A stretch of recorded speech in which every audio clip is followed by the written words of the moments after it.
I am the absolute king of New York's underworld. On Christmas Eve, I received the Don's orders to escort his granddaughter back to New York. Yet I had booked the last 2 first-class tickets, but after boarding, I was thrown off by the bodyguards of the Allen family. Sir, you need to give up this seat. A man wearing sunglasses boarded, flanked by flight attendants. Listen, you lowly people are only fit to be ballast for airplanes. You and that shabby little brat wouldn't be on this flight if it weren't for me. Count your blessings. He's the heir to Tyler Airlines. The terminal is even named after him. But he forgot. His entire family survives only because of the Don's generosity. And the girl I'm protecting, he doesn't dare mess with her. Shabby? Why don't you ask who her father is, buddy? On Christmas Eve, the Godfather had a sudden urgent matter and sent me to Miami to pick up his granddaughter Lucia. But just as I found my seat, a bodyguard in a black suit walked up to us and threw our luggage right into the aisle, looking arrogant. Hey, take this little brat and get off the plane right now, or don't blame us for getting rough. Lucia picked up her Barbie doll and clutched it to her chest, her eyes full of fear. I instinctively stepped in front of Lucia. This flight isn't overboard. What right do you have to make us leave? Where's the chief flight attendant? You know who my boss is? Forget the chief flight attendant. Even the captain would kneel if he showed up. Now move! Now get lost! The bodyguard actually tried to grab us. Lucia screamed in fright. I seized his wrist and pinned him against the seat back. We're VIP guests. Is this how you treat passengers?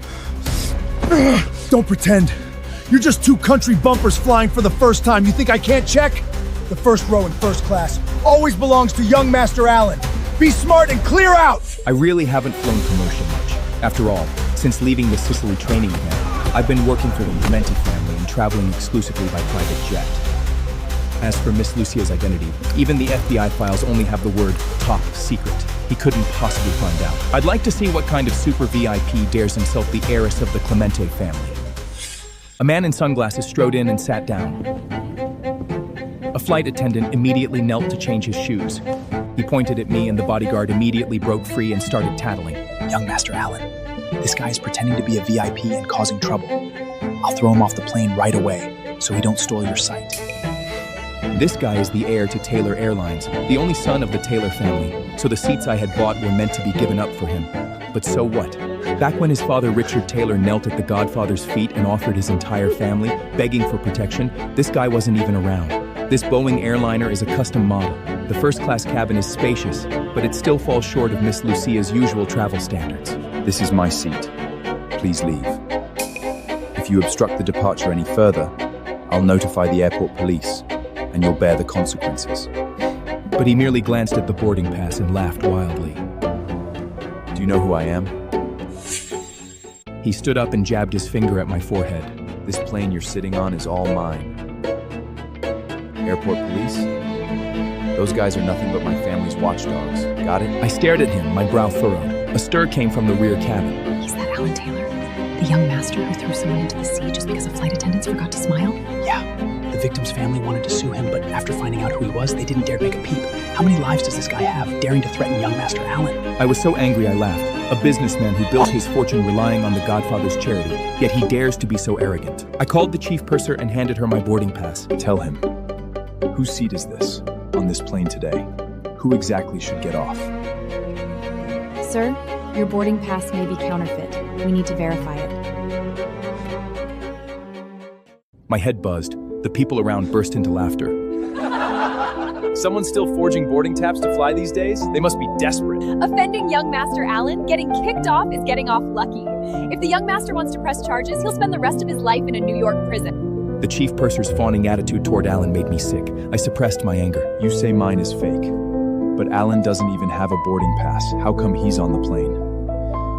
Just check your system. Wouldn't that make everything clear?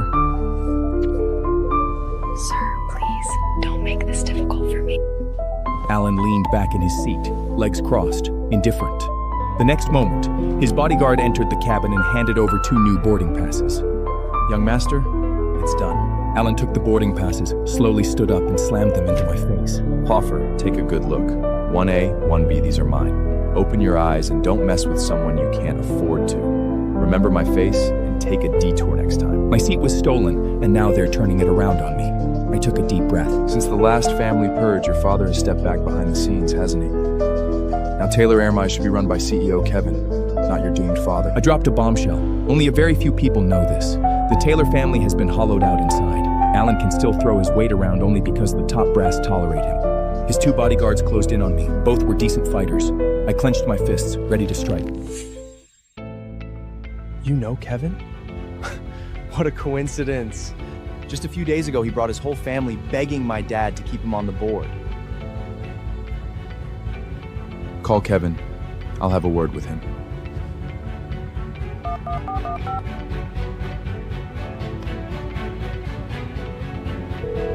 Kevin, there's a guy here who says he knows you and wants to take my seat. What do you say we do? Who dares snatch the young master's seat? Have the cabin 4 deal with it. If they can't handle it, they all fire. The plane was about to take off. I looked at the chief purser. I don't care what means Alan used to get that boarding pass. I want you to verify my identity immediately and not delay my departure. A passenger shouted first. We already told you! You don't deserve to sit here! Security, get them off! Don't waste everyone's time! The bodyguard opened the overhead bin and threw all my belongings out the cabin door. My blood boiled. I shoved the bodyguard aside, grabbed Alan by the collar with one hand, and said icily, Get lost now. Don't make me use force. You dare touch me? You're dead. The last guy who crossed me is still soaking in the Hudson Strimmer. Fine. Let's see if your dad dares to protect you. In less than 3 minutes, a man in gold-rimmed glasses entered the cabin. He was Richard's special assistant. The assistant strode over, glanced at Lucia, then looked at me. Arrange the next flight for him. There's no to make this so ugly. The condition is, you must publicly apologize to young Master Allen. So this is the Taylor family's rule? He stole my seat. Why should I apologize? The assistant kept a cold face and said nothing. Alan jumped in. Because here, I'm the rule. I'll ask you one last time. Are you sure you won't get off the plane?